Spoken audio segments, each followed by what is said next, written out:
Hello, and welcome to the virtual Scandinavia House and today's book talk, The 16 Trees of the Somme, featuring the author Lars Mytting and translator Paul Russell Garrett. 16 Trees of the Somme is out now in English translation from Overlook Press. A big thank you to them for making this event possible. This talk is being recorded and will be made available on our website, scandinavias.org, as well as our YouTube page. Feel free to ask questions in the chat functions, and we'll get to them towards the end of the program. I'll also put a link to where one can purchase the book in the chat function. Lars Mytting is one of Norway's best-selling writers and the author of The Bell in the Lake and Norwegian Wood, Chopping, Stacking, and Drying Wood the Scandinavian Way. His books have sold more than 2 million copies in over 20 languages. 16 Trees of the Somme was awarded the Norwegian Booksellers Prize and longlisted for the Dublin Literary Prize. Paul Russell Garrett translates from Norwegian and Danish into English. He has translated a dozen plays and heads up a theater translation mentoring program for Foreign Affairs Theatre Company in London. He has translated dozens of books, most recently Siri Pettersson's fantasy trilogy, The Raven's Ring. In 2020, his translation of Christina Hesselholt's Vivian was longlisted for the Warwick Prize for Women in Translation. Paul is currently chair of the Association of Danish English Literary Translations, or DELT, and is a founding member of the translators collective, the Starling Bureau. So please welcome Lars and Paul. Thank you. Thank you. Thanks for that, Kyle. Lars, it's good to talk to you. Okay, same. It's been a little while, hasn't it? It has. Yeah. The book turned us both grey early. We're actually young. This book made us both grey due to all the work with it. I wish that were the case. This has been going on a long time for me. Yeah. I think the last time we saw each other was that in Edinburgh, in person, I should say. Anyways, we were there for the International Book Festival there, and I think that was just the UK launch of 16 Trees of the Somme. Is that right? Yeah. We were just talking beforehand, and I was just saying how that was a really big moment for me because it was just such a beautiful book, and just sort of.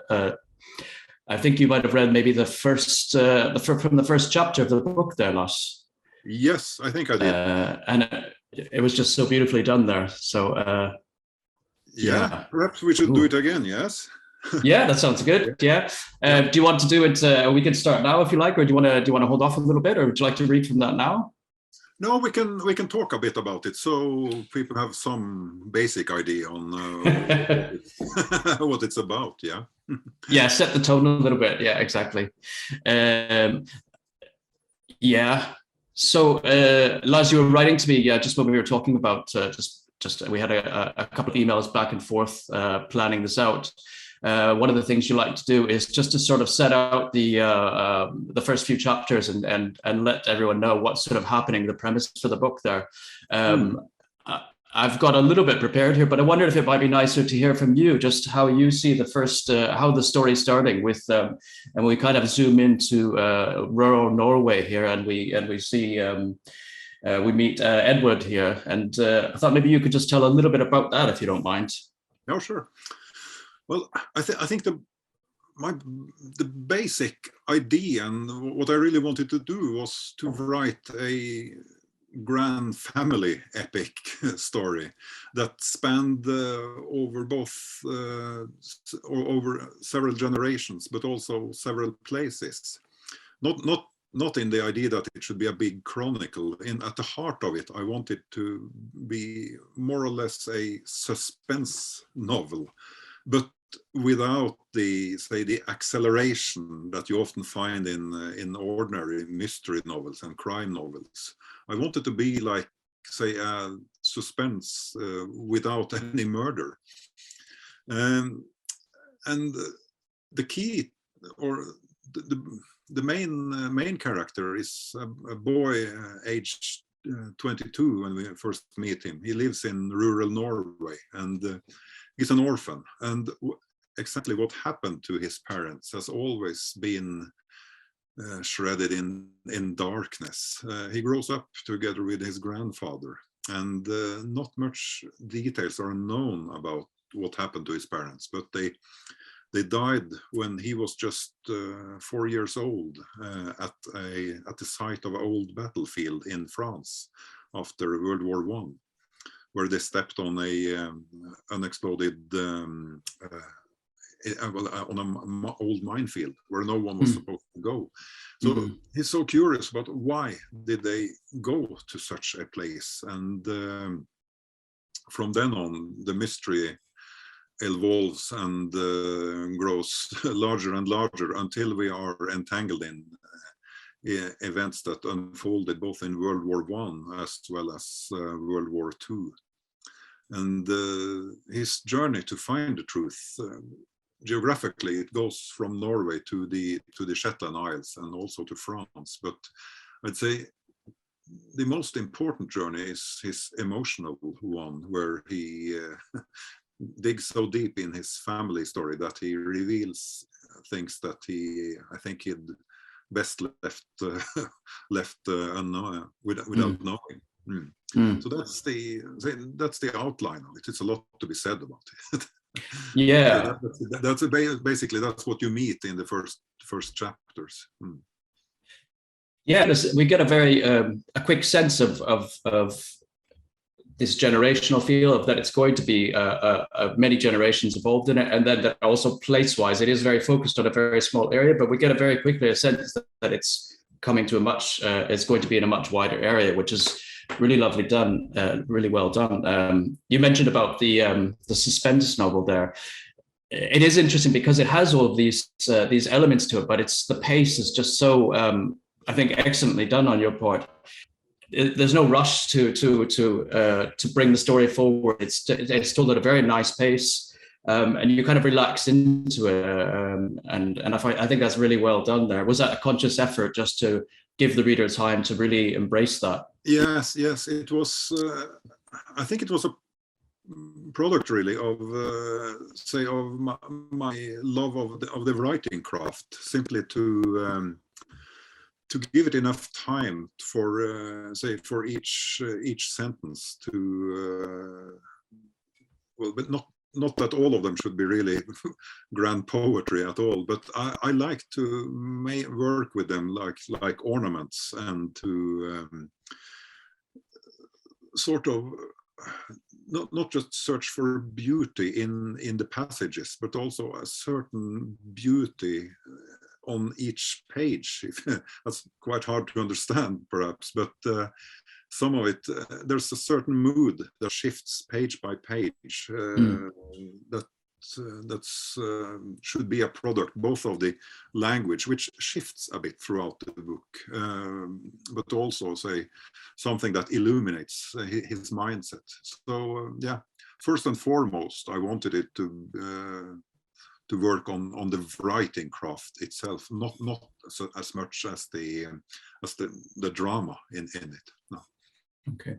Well, I think you've really done that, because I'm just, when I was reading the book recently, just in preparation for this, and I haven't looked at it for, of course, the UK launch of the 16 Trees of the Somme was maybe 4 or 5 years ago, and it's great to see that it's coming to North America now. But yeah, I haven't looked at it for quite a while, and I was reading over the Norwegian version of it, and I was really struck by the beauty of it. I was just reading a few pages every night, and I found myself having to get my pencil out, and I was just marking things and underlining things. And there was, on every page, I just found so many really beautiful sentences, and they didn't feel overwrought to me. They were really just very simple, really simple comments on things that, it almost felt like I was wondering, from your point of view, are these things that, have you been collecting these sort of like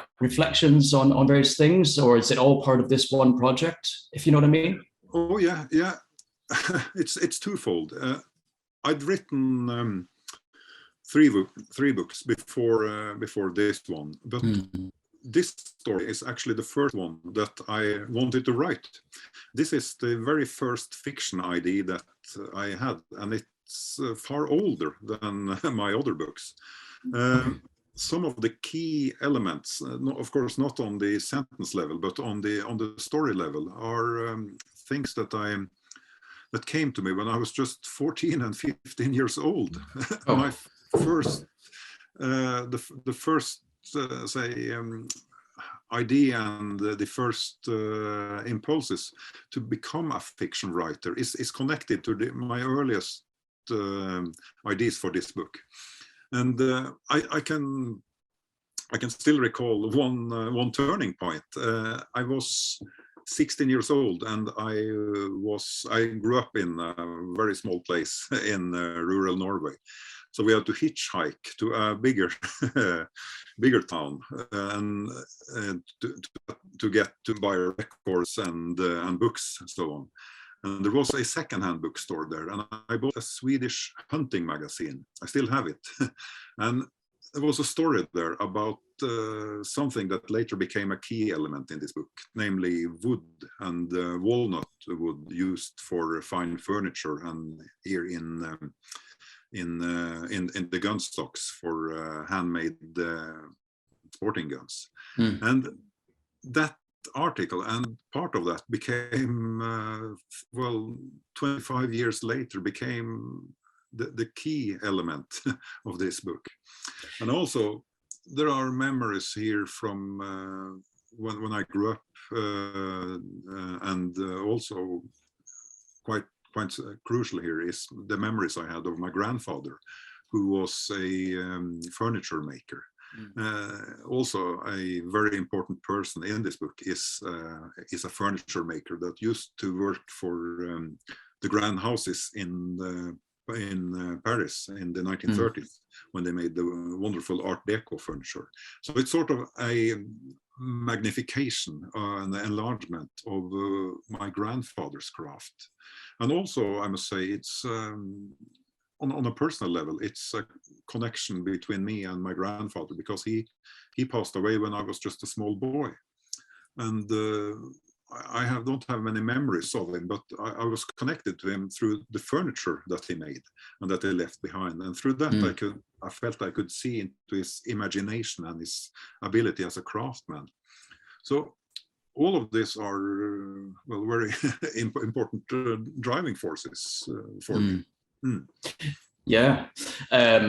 Yeah, I mean, it just from the sound of it, it feels like it's something that's, I mean, it's quite a big work in itself, but it feels like it's something that's been working for quite a long time, but it really comes through in the beauty of the, as you said, in individual sentences and pages and just different reflections, but without being, it's not overwrought or anything. It just really seamlessly comes through there. I was just thinking about, you mentioned your grandfather there, and just diving a bit into the text here, changing tack a little bit.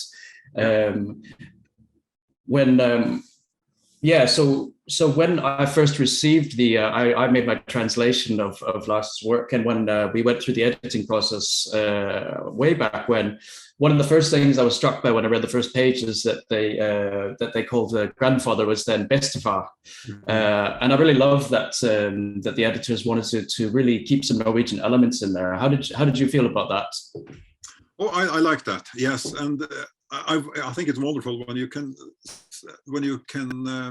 retain parts of the original language in it, and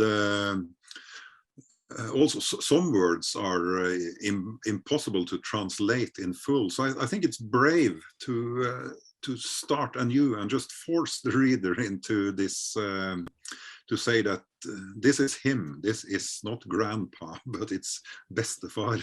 Yeah, and exactly. I think it's wonderfully made. Yeah, Yeah, it was the same thought I had. It feels sometimes it feels like an instinct almost that we want to protect the readers. We don't want to make too many things difficult for them. But I love the fact that they really wanted to take this on and really say this is a Norwegian book, and we've now written it in English, but this is still a Norwegian book, and you should really. I think it helps to really get into the atmosphere of it there. Yeah. I was thinking about Lars. I was thinking about the opening quote that you started the book with. Do you mind if I read that, or do you want to read that? from Bob Dylan.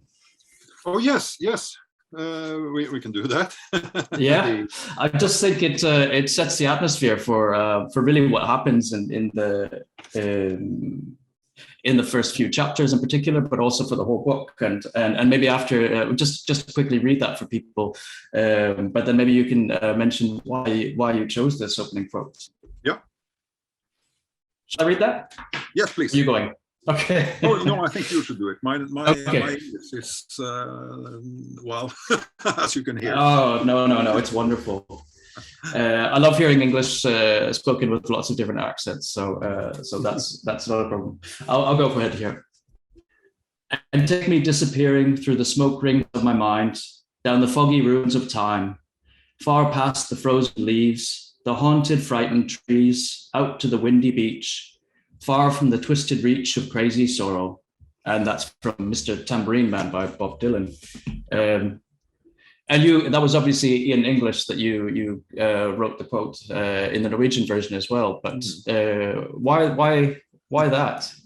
I was sort of so surprised because that came at a very late stage in the book after I'd written the whole text, and I was just reworking and polishing it. And I'd always loved that song, Mr. Tambourine Man, but I hadn't properly looked at the first verse, and when I looked at it, I realized that this is almost step by step what is happening. And also there are certain words and certain images in the text which is almost one-to-one with my book, because we have well, both the search through the foggy ruins of time, where you try to go back and unfold what happened in the past.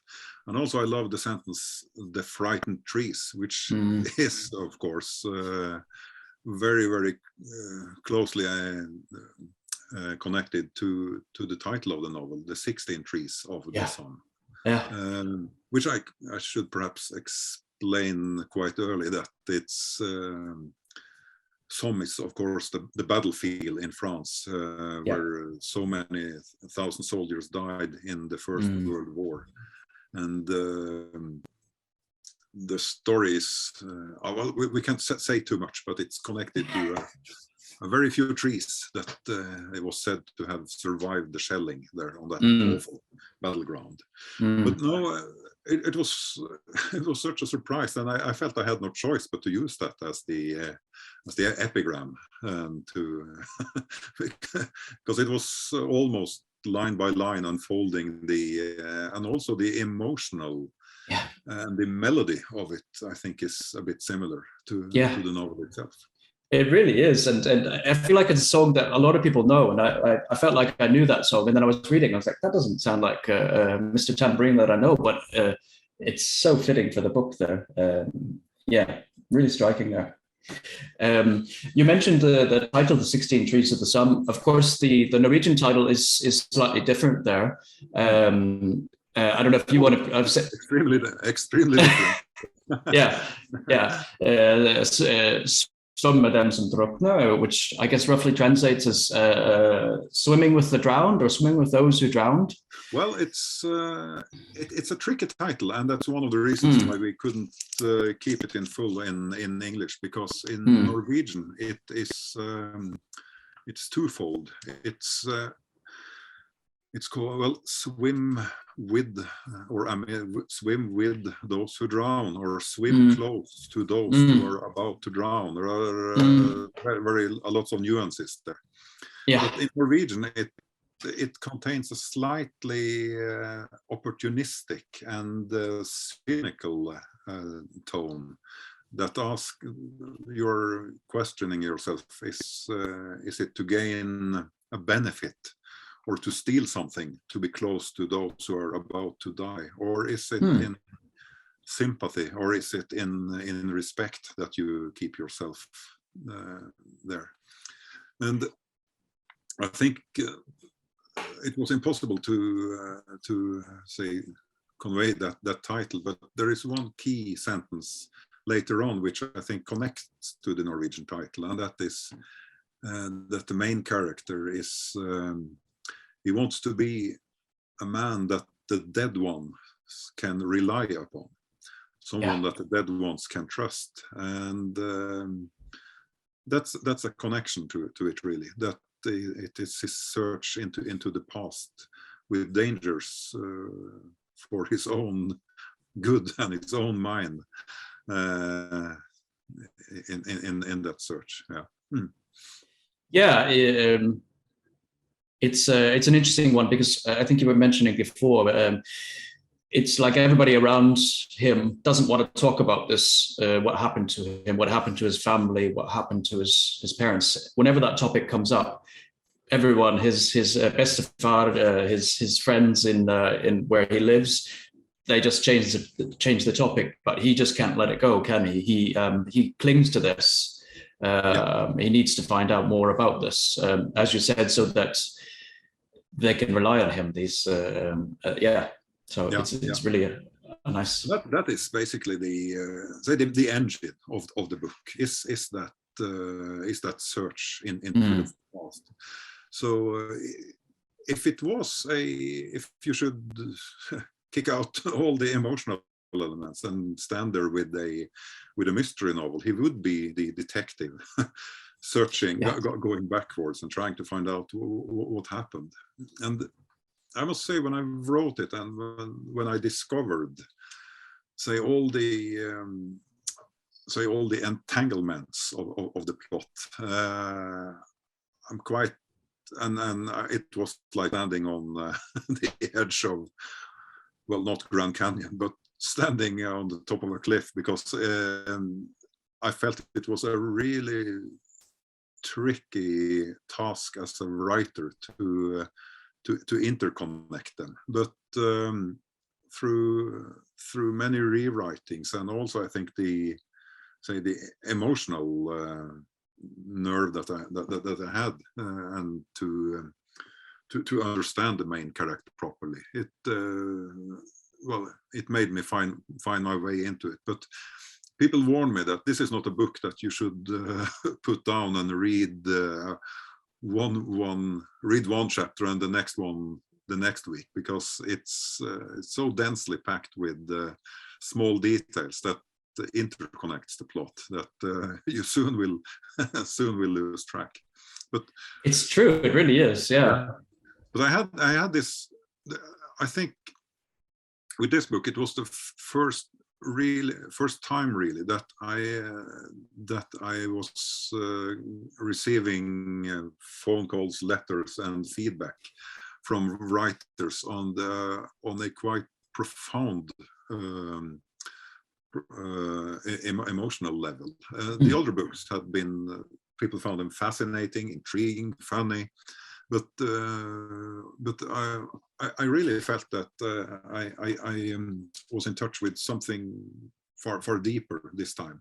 And I remember hearing from a very nice story from, and it's not made up, from a friend of a friend. And she had a phone call from one who had phoned her in the middle of the night. And she said, I have to talk to someone. Well, why? Well, I just finished the book, 16 Trees of the Somme. And well, what happened? Well, I just need to talk to someone, she said.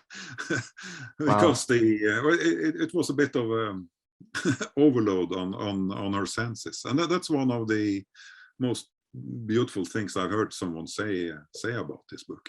And it's read in a variety of ways. If people want to read it for the drama alone, that's all fine with me. But if people want to look into the psychology of what happens between people during a war, for example, that's another path into it. I think that's what's so special about this novel. It reaches on so many levels. I mean, there is the mystery and suspense element of it. I see that one of the reviews is out already in the US from the Mystery and Suspense magazine. But as you said, there's so many different levels to it that I think it's a book that anyone can read and really enjoy it. And And as you said, when you put it down, you really want it leaves you thinking a lot. I've had emails from people asking me about it as well. So particularly about the ending of the book, but I don't want to say too much about that right now. But I don't get a lot of translator fans contacting me about the books. But it was quite interesting that is the one book that I've had people writing me about. So yeah. No, that's good. Yeah. Well, we can foreshadow that the book will leave you with one more mystery. When all is solved, we will leave one mystery. It definitely will, won't it? Yeah. To decide. I won't say anything more. It's actually it's interesting because so when in translating a book, translators have slightly different methods of going about it. And one of the ways that I tried, particularly earlier on when I was starting out, was to translate a book straight through and do a really sort of rough first draft of it, so that I kind of get the feel of the reader, so that it feels like I'm reading it for the first time. It's almost like I'm translating it for the first time, so that there can be maybe the possibility of giving too much away if you know too much of the book early on. So I tried to get that sense of it. And then as you go back, you start seeing those clues throughout. It's quite interesting to see that. And as I was reading it again, I think there was even clues that I was reading in my most recent time that I hadn't even spotted doing the translation. And that's kind of crazy, actually. Yeah. But they're done so seamlessly, though. That it's a quite hard book to translate, because I've heard from other translators, especially the German one, who one should believe was very close to the Norwegian language, but he's also he mentioned that this was one of the books which had the greatest variety of words, and also the sentences are what we call, I don't know if it translates properly, but dense, in the way that, in the sense that I like to experiment with rhythm and melody inside the sentence, and while it at the same time should contain a lot of detail that may be quite specific. And when you have a very specific detail, it may open up the door to something immediately understandable and grand, and you understand, okay, I understand exactly what it means through that tiny word. But in another culture, it may be completely incomprehensible. So kudos to you for bringing it into English. Yes. Well, you helped a lot along the way, as I remember. So I think we also met. Before I started translating, we met briefly in London over dinner one night. But you also sent this file along to me before I got started on the translation, which was maybe a 3 or 4 page list of terms that could potentially be difficult for the translator. A lot of them were dialect words from Groenlandsstaten. So maybe I'm just interested. So this was something you prepared. Had you sort of expected after the success of Norwegian Wood? Did you expect there would be some international interest? You knew that translators would be getting their hands on this, or was this just something you sort of had for yourself? Or? No, it was a very, very big change for me in my writing life when I first of all Norwegian Wood, which became. It was a book that we thought would sell 100 copies to Norwegian chainsaw owners, but it became, well, it's translated to 22 languages and sold lots and lots. But this book was it was something, or a lot of people wanted me to write a follow-up to Norwegian Wood and to continue with non-fiction. But I always had this book very close to my heart, and I remember the writing process of it as something very personal and very tense. But when we were about to launch it, and I'm progressing towards your question now. We were so confused to explain what sort of novel is this, because here we have a writer who is what it would be in English, who is 8 feet tall and has, well, 192. I'm joking here now.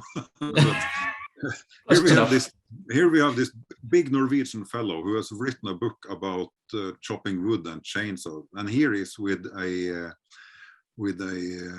novel and about the war and about love and about Shetland and about France and what to do about it. What is it really?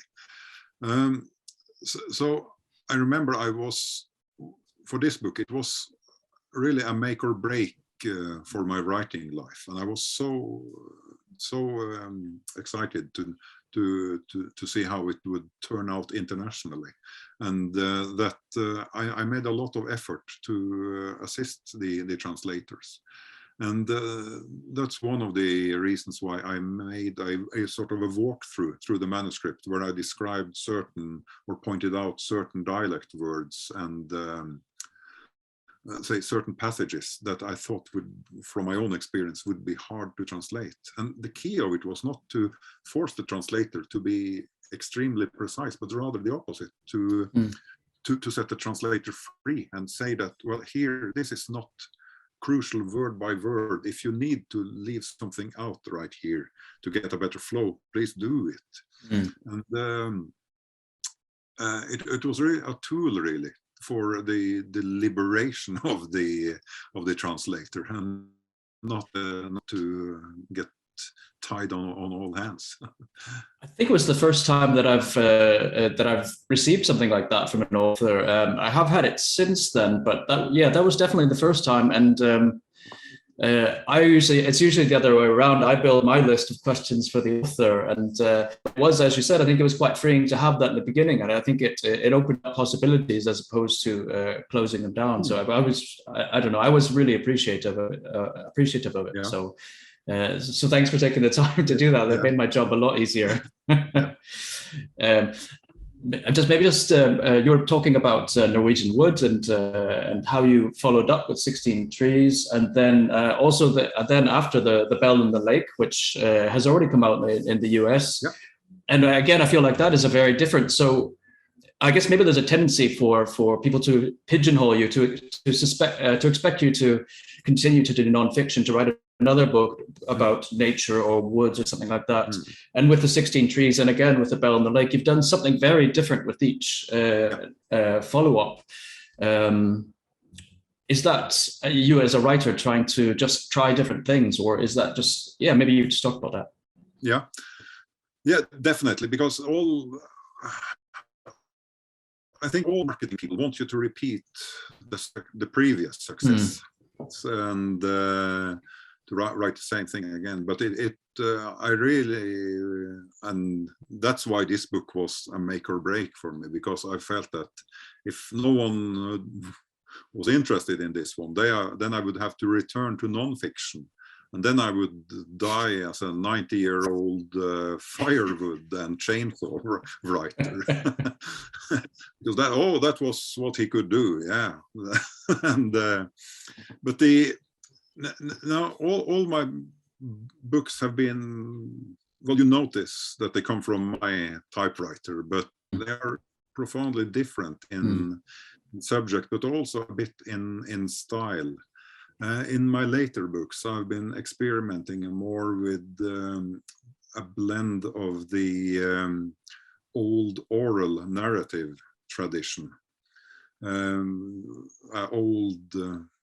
quite old culture in Norway that goes back to the Viking era and the old sagas, where you have a very, very powerful narrator that is supposed to know everything and can jump through time effortlessly, and I've used that form for my later novels, but not excessively, because it will wear you out and tire and wear out the reader. But I use it some places. But I also use part of this, the style that I used in this book for the later works. But I enjoy the idea that each story is different. Each character needs a certain melody and rhythm in the language.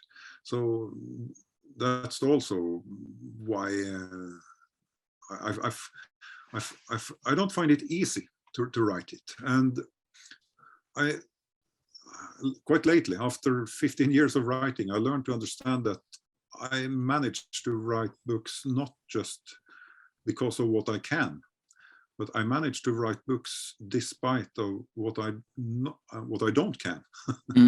And you have to force your way and fight all the troubles with not knowing exactly how to write this story, and keep rewriting until it's there. It's sort of like learning to play an instrument at the same time as you are trying to read the notes to the melody. Yeah. I think you can compare it a bit to that. Yeah. Maybe just going back to the 16 Trees a bit, and maybe we can do a reading in just a minute here, just from the first bit. But I was thinking about through most of the 16 Trees, we see everything through Edvard's eyes. It's told through his perspective most of the time there. And is there a reason that you decided to do that? Because I mean, when I was reading it, I felt very much, I felt like I was Edvard, and it was something happened to him. It felt like it happened to me, and maybe that was your reason for it. But there was something very powerful about that. Maybe was there a reason you wanted to tell the story through his eyes? Yeah, I tried. I remember I wrote, it's a first-person narrative, and it's told in the past tense. I remember I tried to write it in third person with a narrator together with him. I even tried to write it in the, and also to change from past tense to present tense, and then took it back again. Awful lot of work for no good. But it's it's something about the intimacy and his limited knowledge of the world, being a rural boy, that I think is the key to it. He doesn't know much. He hasn't traveled at all. He has never been abroad. Still, he has to manage to go to Shetland and to France, even though he has never been any good at school. He's bright and intelligent, but he was never an academic mind. It's a practical mind. At the same time, the practical mind has a certain fearlessness, because a farmer boy like he has to be a jack of all trades and know a bit about everything, and that makes it quite fearless. And I think it would be the tone would be about a bit bragging of him, I think, if I'd written it in the third tense with me as the narrator.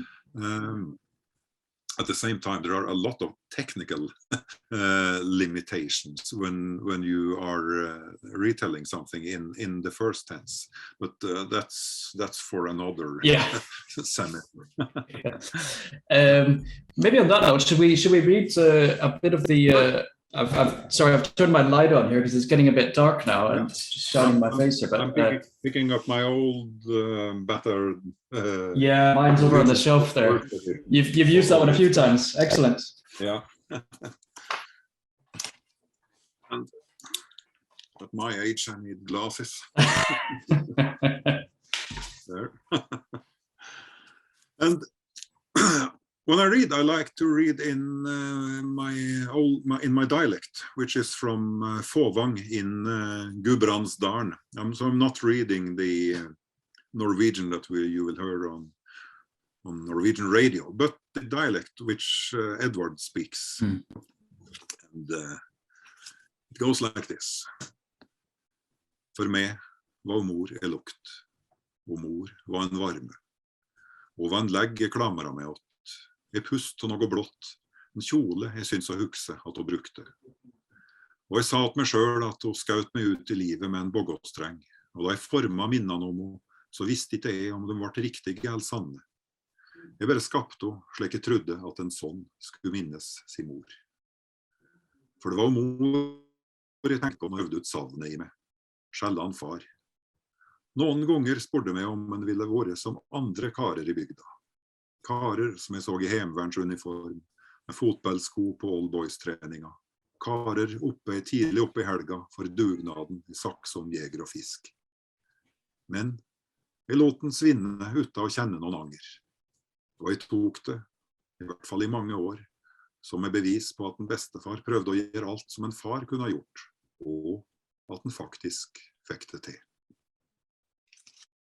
Beautiful, thank you, Lars. Oh, that's nice to hear that. I haven't heard proper Norwegian for a while here. I'll do my best to follow that up. I'm not sure I can quite follow up your lovely voice there. For me, my mother was a scent. She was a warmth, a leg I clung to, a breath of something blue, a dress I remember her wearing. She fired me into the world with a bowstring, I told myself. And when I shaped my memories of her, I did not know if they were true. I simply created her as I thought a son should remember his mother. Mama was the one I thought of when I tested the loss inside me. Seldom, Papa. Sometimes I asked myself if he would have been like all the other fathers in the district. Men in home guard uniforms, in football trainers at old boys practice. Getting up early at the weekends to volunteer at Saxon's local association of hunters and anglers. But I let him fade away without regret. I accepted it, for many years at least, as proof that my grandfather, Edvard, had tried his best to do everything Papa would have done, and that he had in fact succeeded. Great, yeah. Sorry for my Danish accent when I'm reading the Edvard there. Yeah. No, that's it comes out. I think it's wonderful, really, to hear it through your voice in another language, and it's sort of a reminder of how stories are sort of free spirits that can wander across borders and reach other people, other cultures. It's really something very, very nice for me, or to have written something in Norwegian or in any language, and to hear it word by word in another language. It may be a beautiful experience for the listener, but it's a very special moment for me as a writer. So thank you. Welcome. Yeah, I can imagine. How many languages have been translated into now? I'm trying to. Oh, I think it's about 16 or 17, I think. Yeah, and probably many more regions as well. Yeah. I'd imagine, yeah, many countries, yeah. Wow. And do you get to read any of the other languages? Well, no, English is the one that I manage. Obviously, I understand the Danish and the Swedish, and I stumble my way through the German, but okay. No, English is the language, or I'm saying the only foreign language that I know quite well. Yeah. Let me just see. I know Kyle is out there and he's just seeing if there's any questions there. Yeah, one just came in from Carol. Thanks, Kyle. Okay.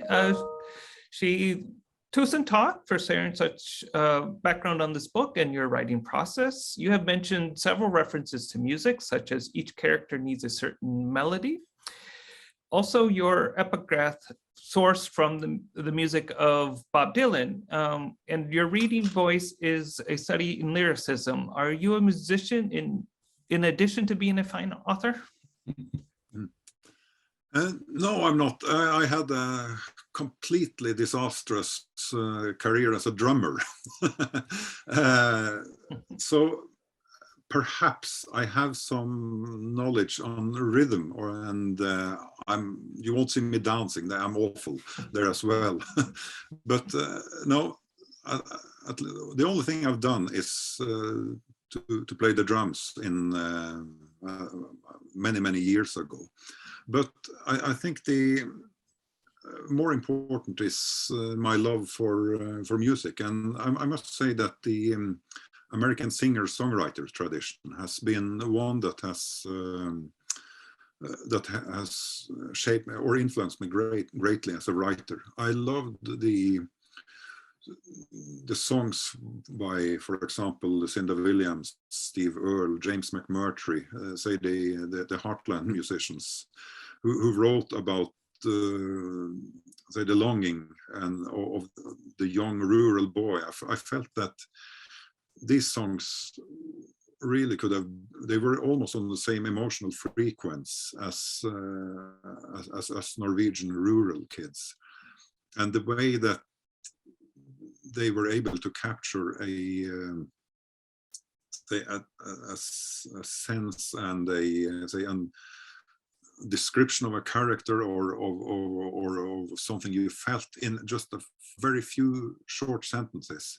That craft has, I think, been something that I've been striving to as well in my own writing. So thanks a lot to Lucinda Williams and Steve Earle and all the good people from the Americana period of the early 1990s. Yeah, thanks for that, Carl. Thanks, Carol. That was a really lovely question. And yeah, there is a beautiful musicality to Lars' voice. There's the idea that Norwegian is a much more musical language just because it has a lot more rhythm than well, particularly Danish, which I know, but yeah, it's an interesting point. Yeah. Let me just see any more questions at the moment, Kyle. So otherwise, me and else has come in. Okay.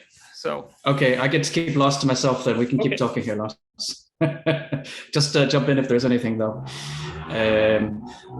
Lars, I know there was. Well, I'm just thinking about the musicality. I'm going from that, but also I think the sort of the cinematography, some of the scenes that you lay out, or you can just see them so vividly because you paint them so well, particularly of the scenes of around Edvard's home where he lives, the woods, the river, the lake. I know there's been some discussion about a film or a series early on, and I know how these things go; they come and go. But was that something you were striving for? Is that just something you naturally like when you're describing these scenes, the cinematographic nature? No, it's more or less part of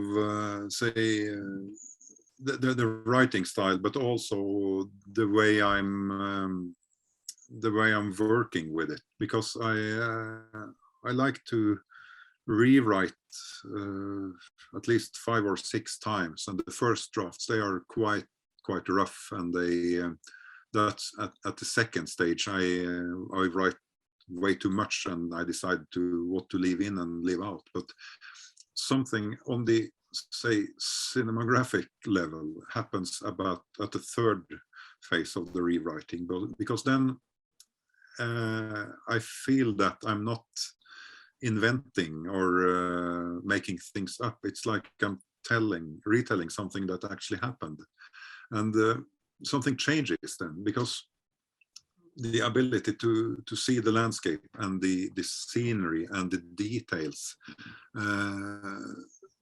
they start appearing for me about at the third pass when I'm working on it, and at that stage, which is one of the best stages of the writing, I feel, these images can be quite vivid, far more vivid than on the later rewriting stages. But I need to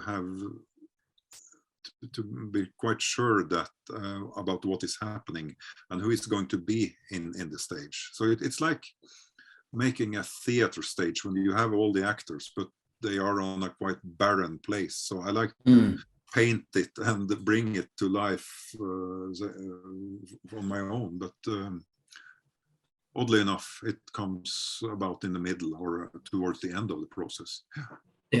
Yeah. And do you find it hard sometimes I know as a translator, trying to find the right words and trying to be able to describe that, if I'm home and if my wife is here in the other room or something, she'll come in sometimes and I'll just be making these like gestures and like saying words and stuff, like trying to find it and trying to express that. Do you sometimes struggle to find the words to express that? You have this image in your head that you're trying to paint, but how do you put that in words? Is that a... Yeah, yes. That is what most of my day consists of. Really, not. But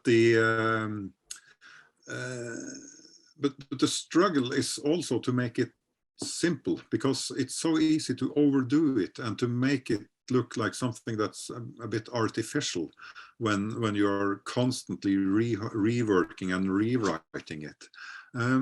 So together with the very expression that just hits the mark, it also needs another element, and that is something spontaneous. And those two things I think can be really hard to combine during the writing process, because when you're rewriting, you sort of get bored with the way you're saying it and you're trying different things. So and through that process, the spontaneity is maybe lost. So that's one of the hardest things we're doing, really, to make it precise and at the same time beautiful. And also at its very best, if it could be sort of a surprise to the reader, then it's then I think it's at the very best. I listened to your podcast recently. I can't remember the name of the podcast. I've forgotten. Sorry, but it was interesting that you said when you're doing your drafts, and then when you find yourself changing back the words back to the previous draft, that's when you know that that you're getting close to the end there. When you're just fiddling just a little bit. So that's quite interesting. Yeah, and I can mention that to the there was one thing I found very useful, and I say that to all my fellow writers and everyone who loves writing, and especially those who are rewriting, that I make a markup in the manuscript with another color on what I find this is good, because it's spontaneous, and I sort of make that something that I shall not touch. All the other things I can rewrite, but what is set in this particular color is something that I want to preserve the way it is. So it's a note to self: don't destroy this one because it's working.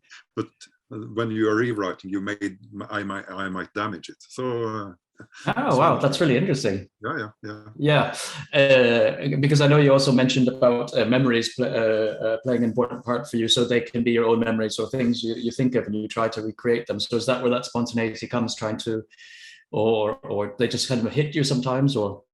Yeah, some of them are expressions that I just, okay, this is how to say it, or this is on a the level of the drama itself is good, but you often see that when you're building the novel together, that it may become a patchwork of sentences that are good on their own, but they are not of the same melody. So there are lots of tasks in this craft that makes it possible to hide this patchwork, and well, we can't go into detail on that, but I think it's important to say that writing is not something purely magical. It's not something that you have to sit outside and wait for the inspiration from the gods. It's also a lot of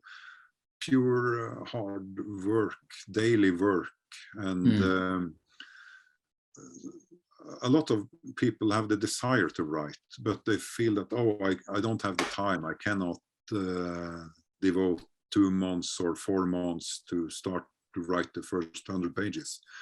But what actually is working is if you can go to bed 1.5 hours earlier and get up 1.5 earlier when all the house is empty, and do 1.5 hours of writing. If you can manage to write 1 page each day. 1 year later, you will have 365 pages, and it will be a first draft, but it will be a book of 365 pages, and that will work. It works, I promise. Yeah. Oh, that's a wonderful idea. You don't think about that, but yeah, that's a good sized book after that time. I know sometimes on Twitter I see something a hashtag for the 5 a.m. Writers Club. So it's that idea of getting up as before the house is awake there, and just having that time to yourself, and really it's almost spoiling yourself in a way, isn't it? To give yourself that time and that freedom to be able to do that. I'm not sure I could get up at 5 a.m., but you have to get to bed earlier. So yeah, exactly. I think we got one more question. Exactly. Yeah, Kyle. Yes, we have one more question. Lars, you spoke lovingly of your own grandfather, who was a furniture maker. Surely he crafted many fine pieces. Do you now own and treasure several of those? And do you have any favorites? Could you repeat the last half? Sure. Do you own any of your grandfather's furniture pieces? Yeah. And do you have any favorites? Yeah. Well, I own right outside here. I have a big dining table with 6 chairs, and at my cabin I have a few other chairs, but I also have something which I think is really beautiful, and that's a miniature holder for matches. You know, to light a fire. It's just a very small frame where he would put 10 matches so that they dropped to keep them tidy. And no one needs 10 matches around the house. You just need one, but he made this ingenious, wonderful small frame to keep 10 of them. But I think my key, my favorite is a cabinet, which I also have here, and that's made of what we in Norway call flammebjørk, flame birch, and that's a certain pattern that you have on one particular species of the birch, the Betula pendula, and it's a bit like I mentioned it in it has its role in the 16 trees of the Somme, quite important role actually. Yes. But it's a wood that was very popular for Norwegian furniture in, say, before World War II. It's still being used, and it's quite light, or a light yellow, but it looks like there are flames inside it, hence the name. And I must say that's my favorite. I was thinking about the flame birch there. We haven't actually mentioned that, which it does have a really important role. I was thinking about there was a passage that I was reading the most recently, because of course there's his grandfather. He has these what we call them withies in English. These metal bands he places around the trees to force them to sort of grow in different ways. And I was reading about the process and how it kind of it forces them to heal, and that is what makes the beautiful patterns. And I noticed there was a sort of a similar mention when we were talking about Edvard or his grandfather. Is that something we do as persons as well? These restraints that are put around us that make us grow. I thought there was a really lovely tie-in there that you made there. It was very subtle. I don't think I'd even noticed it the first time around, but it's an interesting thing that these are the things that builds characters when we're forced to. Yeah, I think that's it's not laid out in the book word by word, but I think that's something that you will find when you're reading it, that there's a connection there between people and the trees and the patterns of the wood, because those who have trees who has lived simple, easy lives and grown fast on good soil, they become boring. They just grow straight up and they have no pattern or beauty inside. The most beautiful wood for furniture are from the trees who have suffered and had a difficult life and grown very, very slowly. So when the scars heal, they turn out to the most beautiful patterns, and I think the same is true for human beings. We need our scars, and when they have healed. We simply become better persons out of it, from it. I think that's a really beautiful way to end on that. I think we're just about out of time here. Lars, did you want to say anything? I know, so 16 Trees of the Somme is now out in the US, and Bell in the Lake came out earlier last year, I believe. Reindeer Hunters, is that coming out this year, I believe? I think it will come later this autumn. Yeah, that's the second volume of the Sister Bells trilogy. Yeah. And the third volume, you're working away at it now as we speak, aren't you? Great. So lots to look forward to. Yeah. Sorry, Kyle. I keep going. Well, I just wanted to thank both you, Lars and Paul, for this wonderful conversation. Thank you, the audience, for tuning in and listening. I hope to see everyone either in the virtual world with more literary events, and or in the in-person world with concerts, film screenings, exhibitions, etc. at Scandinavia House. So thank you again, and I hope to see everyone soon. Have a good day. Bye. Thanks very much. Yeah.